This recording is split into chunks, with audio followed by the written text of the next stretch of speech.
बिस्मिल्लाहिर्रहमानिर्रहीम। अस्सलाम वालेकुम फेलोज़। आज हम इंग्लिश ग्रामर का रूल नंबर 12 पढ़ेंगे। तो रूल नंबर 12 में हम इन्वर्जन देखते हैं, inversion of a sentence. Inversion basically क्या होती है? जब भी कोई भी जुमला हमारा एडवर्ब से शुरू हो और उसके बाद डायरेक्ट हेल्पिंग वर्ब लगे या मेन वर्ब लगे तो उसको हम इन्वर्जन कहते हैं। जैसे हम देखते हैं स्टेटमेंट इधर आई एम टीचिंग, तो ये एक नॉर्मल सिंपल सेंटेंस है, सही, ये इन्वर्जन नहीं है। सब्जेक्ट आ गया, उसके बाद हेल्पिंग वर्ब, उसके बाद मेन वर्ब। इसी तरह ही इज़ प्लेइंग, ये भी एक नॉर्मल सेंटेंस है, subject helping verb plus main verb. अब इन्वर्जन कब आती है? इन्वर्जन हमेशा क्या होती है, एक तो एडवर्ब, जब भी सेंटेंस हमारा एडवर्ब से शुरू हो तो हम क्या करते हैं, वहाँ इन्वर्जन लगाते हैं। अगर एडवर्ब ना हो तो हम इन्वर्जन नहीं लगा सकते, सही। तो इन्वर्जन में क्या होती है, हेल्पिंग वर्ब आती है, सही है, उसके बाद एडवर्ब के बाद helping verb, subject plus main verb. इसी तरह या फिर मेन वर्ब होती है प्लस सब्जेक्ट होते हैं, उसके बाद जो ऑब्जेक्ट वगैरह है। अब हमारे पास टू टाइप्स ऑफ इन्वर्जन है, सही। एक को हम कहते हैं कंप्लीट इन्वर्जन और दूसरे को कहते हैं हम पार्शियल इन्वर्जन। अब देखते हैं इन्वर्जन, कंप्लीट इन्वर्जन क्या होती है और पार्शियल इन्वर्जन क्या होती है।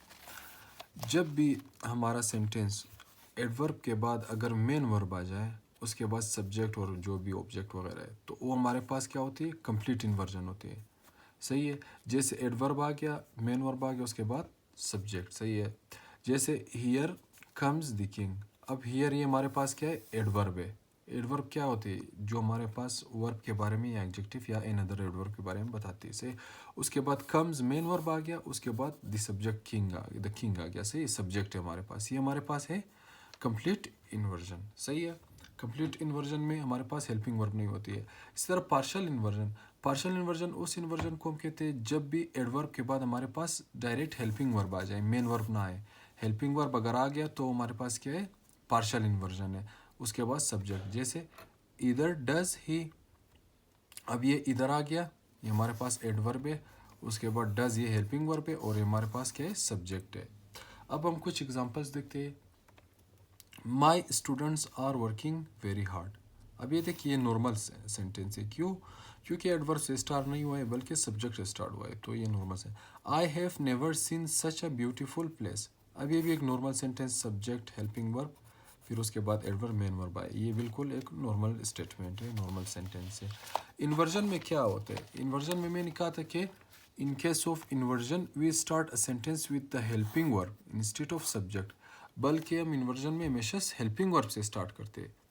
और इन्वर्जन लगता कब है, जब भी हमारा सेंटेंस एडवर्ब से शुरू हो। एडवर्ब के बाद अगर मेन वर्ब आ गया तो वो क्या होगा हमारे पास, कंप्लीट इन्वर्जन। अगर एडवर्ब के बाद हेल्पिंग वर्ब आ गया तो हमारे पास क्या है, वो पार्शियल इन्वर्जन है, सही है।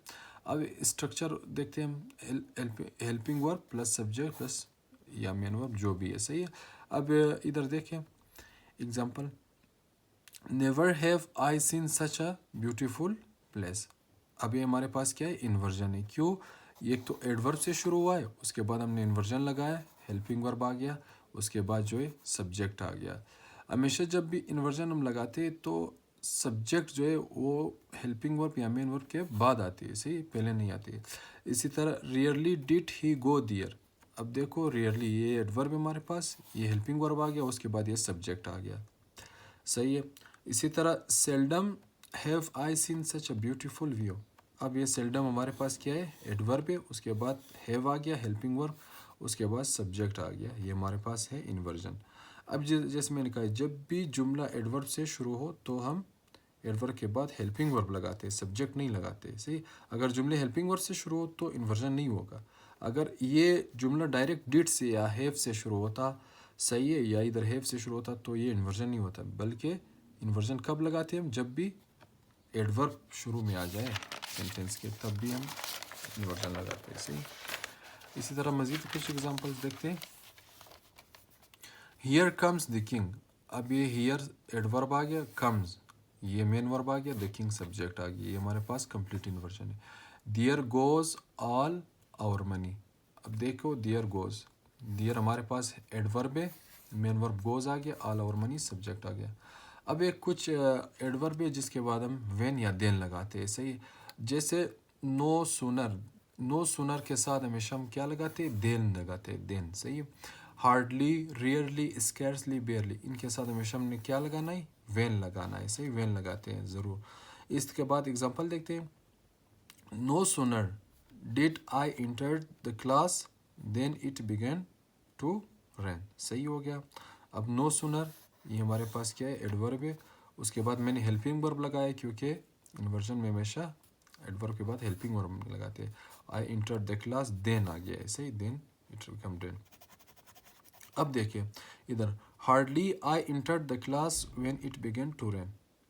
अब ये जो है क्या है, गलत है। क्यों? क्योंकि इन्वर्जन मैंने कहा था कि हमेशा एडवर्ब के बाद हमेशा हेल्पिंग वर्ब ज़रूर आएगा। अब इधर हेल्पिंग वर्ब मिसिंग है, इसलिए ये जो इन्वर्जन नहीं है हमारे पास, ये सेंटेंस ही गलत है। इधर इसका करेक्ट क्या होगा, hardly had I entered the class when it began to rain. अब देखो इधर हेड आ गया हार्डली के बाद, तो ये सही है। उसके बाद मैंने वेन लगाया, क्यों? हार्डली के बाद साथ हमेशा हम वेन लगाते हैं, सही। इसी तरह कुछ और एग्जांपल्स देखते हैं। No sooner had I entered the class when it began to rain. अब ये नो सुनर आ गया, हेड हेल्पिंग वर्ब भी आ गया, सही है, लेकिन वेन लगाया। नो सुनर के साथ हमेशा हम देन लगाते हैं, तो ये हमारे पास गलत है, सही है। He never goes to the temple, neither she does, ये गलत है। क्यों? नीदर डज शी, मैंने कहा था कि इन्वर्जन जब भी हम लगाएंगे तो क्या करेंगे हम, इन्वर्जन एडवर्ब के बाद हम हेल्पिंग वर्ब लगाते हैं, तो ये डज पहले आएगा, शी बाद में जाएगा, सही है। इधर एक नोट, इंपॉर्टेंट नोट, अगर एडवर्ब के बाद कोमा आ जाए तो ये रूल फॉलो नहीं होगा। अगर एडवर्ब के बाद नो सुनर के बाद इधर एक कोमा आ जाए मिसाल के तौर पर, तो ये हमारे पास इन्वर्जन का रूल फॉलो नहीं होगा, सही, हम हेल्पिंग वर्ब नहीं लगाएंगे या फिर ये इन्वर्जन नहीं होगा। Thank you.